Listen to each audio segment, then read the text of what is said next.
Avant lui, les ordinateurs étaient gris, froids, réservés à une élite. Ils n'avaient rien de sexy, d'intuitif, rien d'humain. Puis, Steve Jobs est arrivé, il a révolutionné l'informatique personnelle avec le Macintosh. Il a redéfini la téléphonie mobile avec l'iPhone. Il a sauvé et propulsé Pixar en créant des chefs-d'œuvre comme Toy Story ou Le Monde de Nemo. Il a fait d'Apple l'entreprise la plus admirée, la plus innovante et la plus chère de la planète. En 2025, Apple pèse plus de 3 milliards de dollars. C'est du jamais vu. C'était un visionnaire, mais aussi un provocateur, un obsessionnel. Et avant de mourir, il a demandé à Walter Isaacson d'écrire sa biographie pour laisser une trace, un héritage, un mode d'emploi pour ceux qui veulent créer quelque chose de grand. J'ai dévoré cette biographie. Et dans cette vidéo, je vais te partager 10 leçons puissantes que j'ai tirées de sa vie.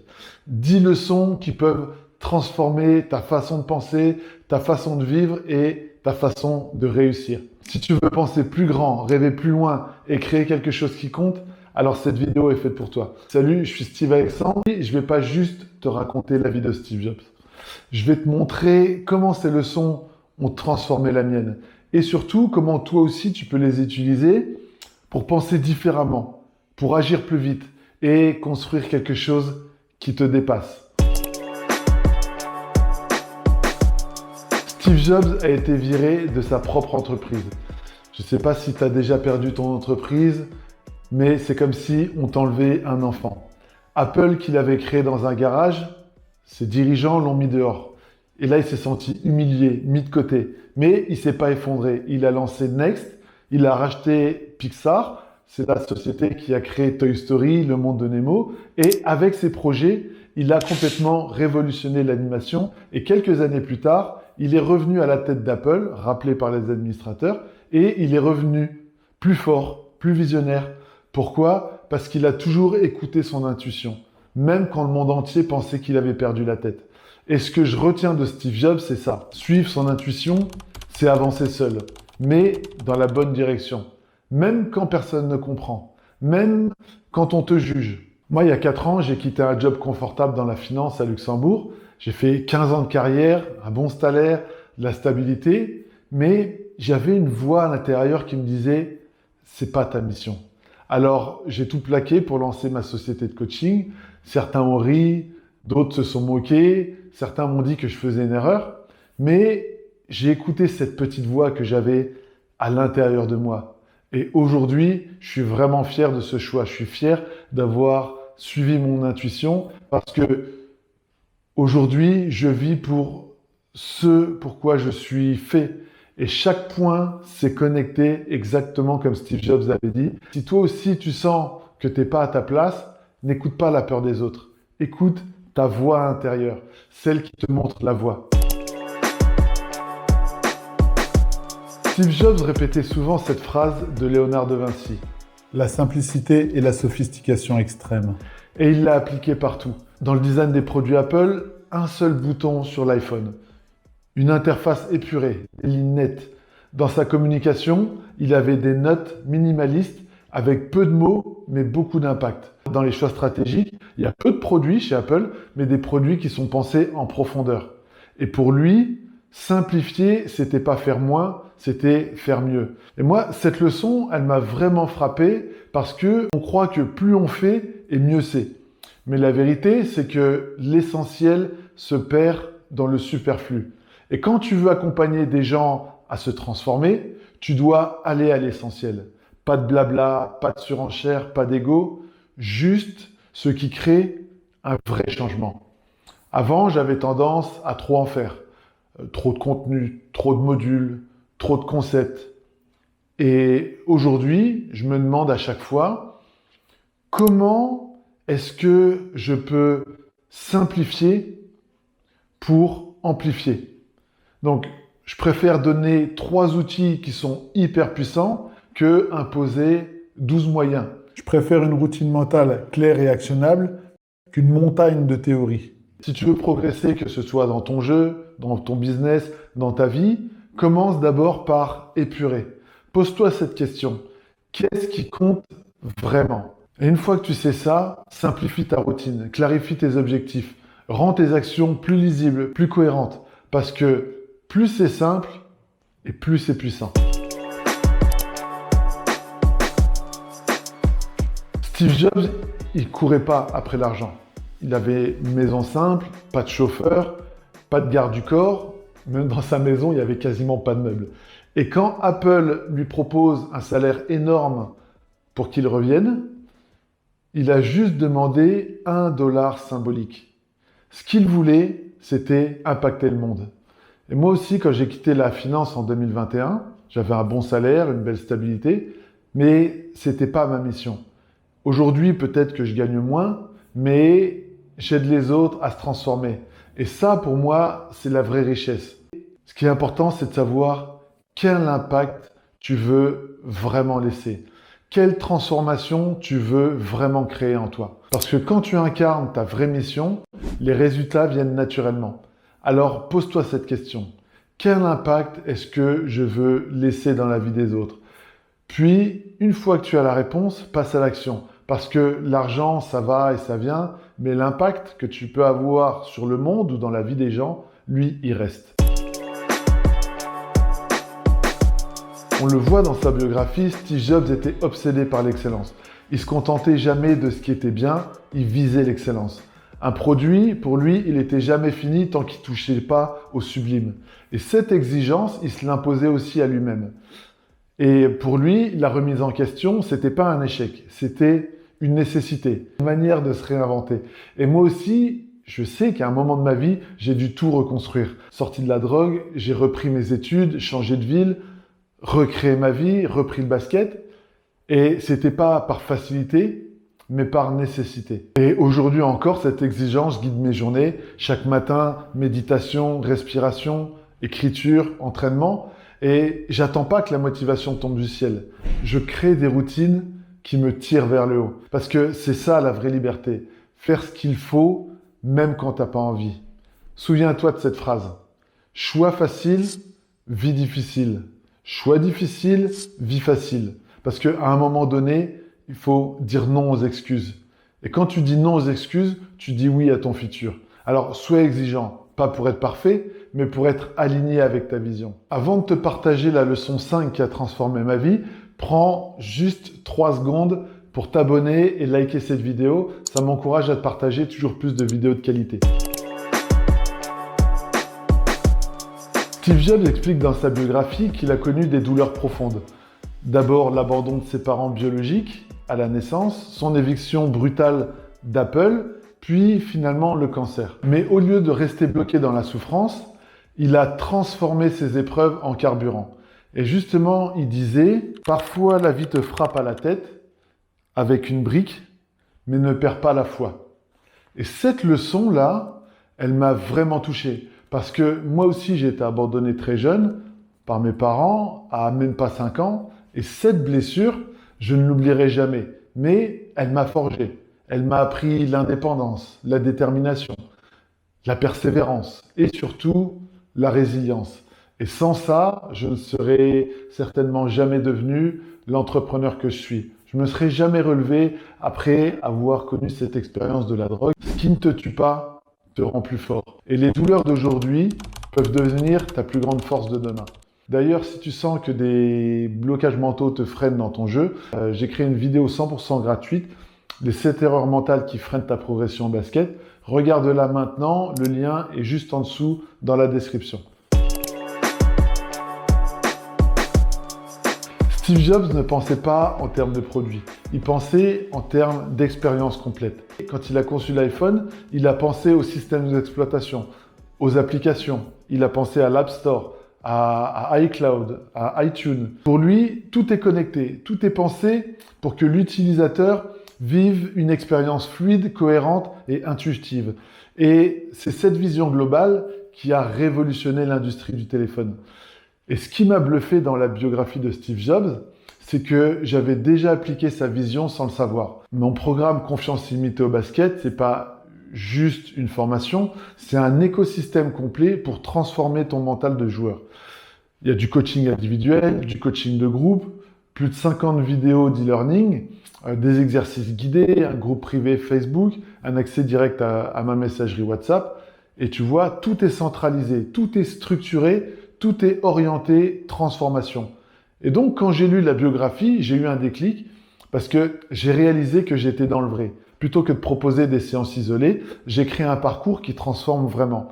Et aujourd'hui, mes clients ne viennent plus pour un coaching, ils entrent dans un cadre de performance mentale qui est conçu pour booster leur confiance, leur régularité et leur état de flow au basket. Si tu es joueur de basket et que tu veux franchir un cap mental, n'hésite pas, regarde, le lien est juste en dessous dans la description, réserve ton appel et on voit ensemble comment activer ta confiance illimitée. Et si tu es coach, entrepreneur ou même manager, arrête de penser produit.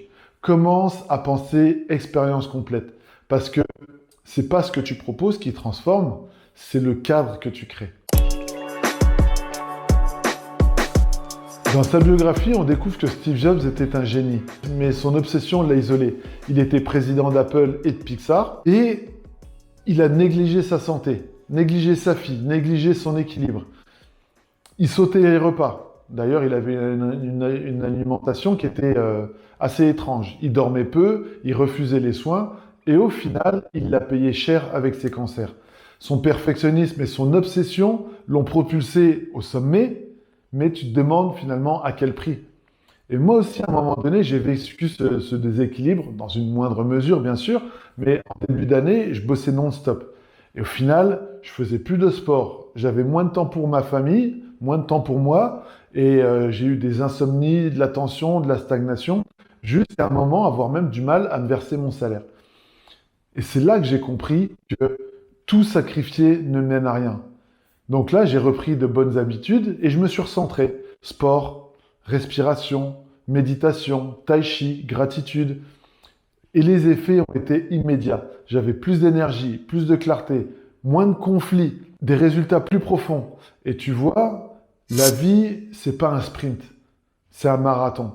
Et dans un marathon, trouver son rythme, c'est la clé. Si tu vis à 100 à l'heure sans équilibre, tu vas droit dans le mur. Steve Jobs était un génie, mais il était aussi instable. Il pouvait se montrer brillant le matin et carrément odieux l'après-midi. Il criait, il pleurait, il humiliait. Et cette instabilité, elle lui a coûté cher. Ses relations, son équipe, son entreprise et finalement sa santé. Et ce que je retiens personnellement, c'est que l'instabilité émotionnelle, ça détruit. Moi-même, j'en ai payé le prix. Il y a 2 ans, justement, j'avais cette instabilité émotionnelle et après une simple dispute qui a mal tourné, je me suis séparé de ma femme.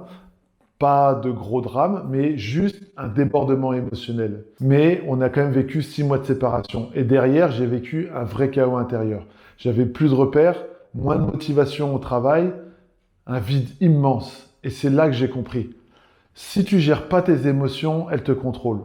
Alors j'ai repris mon journal, j'ai médité, j'ai respiré, couru, je me suis fait coacher, j'ai pensé mes blessures. Et petit à petit, j'ai retrouvé cette paix intérieure, la clarté, l'équilibre. Et finalement, j'ai retrouvé ma femme.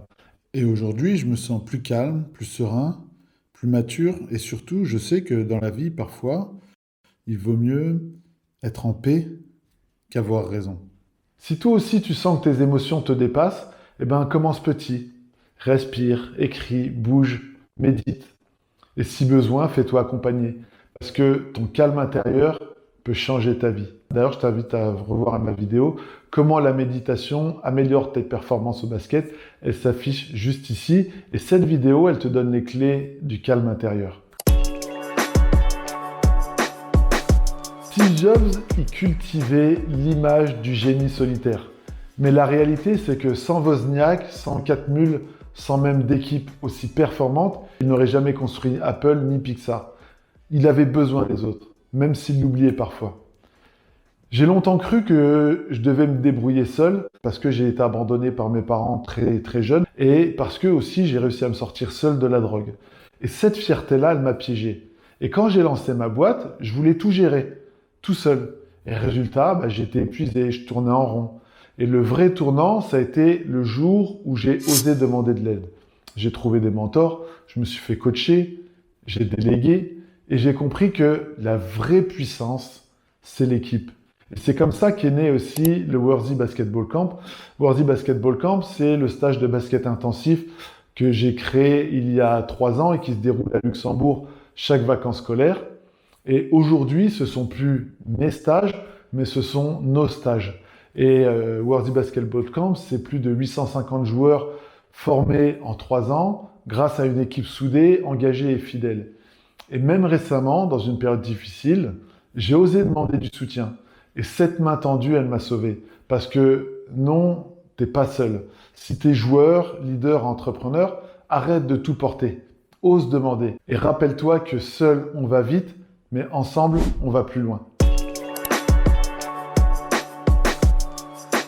Quand Steve Jobs a été viré d'Apple, il a vécu un choc. Imagine-toi, viré de sa propre boîte. À l'époque, il comprenait pas. Mais plus tard, il dira que c'est la meilleure chose qui lui soit arrivée.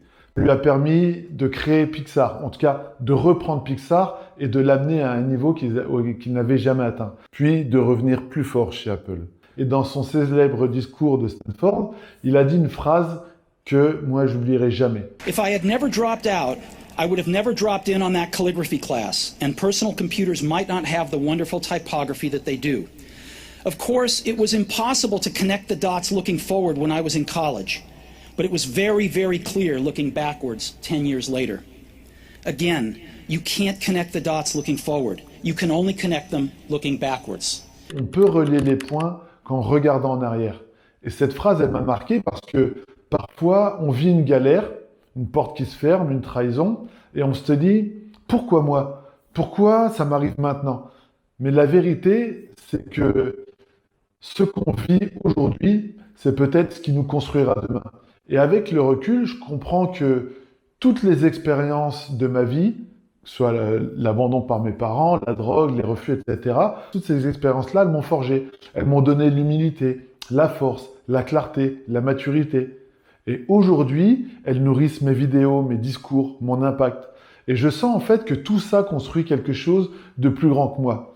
Donc, si toi aussi tu traverses une tempête, si tu doutes, si tu souffres, souviens-toi que un jour tu comprendras pourquoi.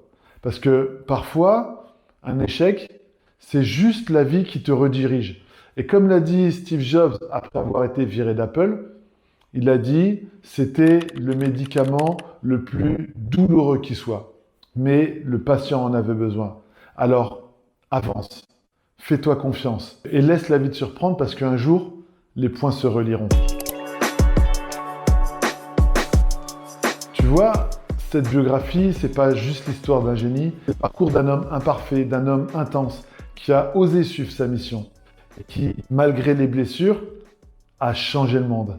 Et ce livre, il m'a inspiré, ce livre, il m'a bousculé, il m'a obligé à poser les vraies questions. Les questions, c'était qu'est-ce que je veux laisser derrière moi? Est-ce que je suis prêt à affronter mes doutes pour impacter plus grand que moi? Si cette vidéo, elle t'a inspiré autant qu'elle m'a inspiré, alors abonne-toi, like et partage-la et dis-moi en commentaire quelle leçon t'a le plus touché. Et si tu veux aller plus loin, si tu veux bâtir un mental de gagnant, retrouver ton alignement et transformer tes blessures en puissance, eh ben, tu retrouveras en description mon pack mental de champion pour booster ta confiance en 7 jours. Il y a aussi la vidéo les 7 erreurs mentales qui freinent ta progression au basket. Tout est dans les liens en description. Rappelle-toi que tu n'as rien à prouver, juste à avancer.